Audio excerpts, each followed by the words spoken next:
வணக்கம் நண்பர்களே. ஒரு எளிய உண்மையை சொல்லட்டுமா? நம்ம வாழ்க்கைய அதிகமா சோர்வடைய வைக்கிறது பெரிய பிரச்சனைகள் இல்ல. தினமும் நாம நோட்டீஸ் கூட பண்ணாத சிறு பழக்க வழக்கங்கள் தான். போன் எடுத்த உடனே பதில் பிஸின்னு சொல்ல முடியாம சமாளிப்பது. மனநிலை இல்லனாலும் சரி என்று சொல்லிடுறது. இதெல்லாம் ஒரு நாள்ல பெரிய விஷயமா தெரியாது.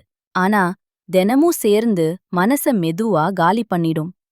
யாரும் நின்னு கேக்கல, உனக்கு இப்போ எனர்ஜி இருக்கா? நீ இதுக்கு ரெடியா இருக்கியான்னு? இதுக்கு பெயர் அன்பு இல்ல. இதுக்கு பெயர் கவனிப்பு கூட இல்ல.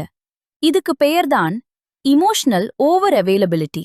அதனால்தான் நம்ம எனக்கு மோட்டிவேஷன் இல்ல, எனக்கு ரெஸ்ட் வேணும்னு கன்ஃபியூஸ் ஆகுறோம். உண்மை என்னன்னா, நீ டயர்ட் இல்ல. நீ எல்லாருக்கும் டூ ஈஸிலி அவைலபிள். இத புரிஞ்ச நாளிலிருந்து வாழ்க்கை திடீரென்று மாற்றம் ஆகாது. ஆனா நீ உன்னை எளிதா விட்டுக் கொடுக்கறதில்ல. அங்கதான் உண்மையான மாற்றம் ஆரம்பிக்கும்.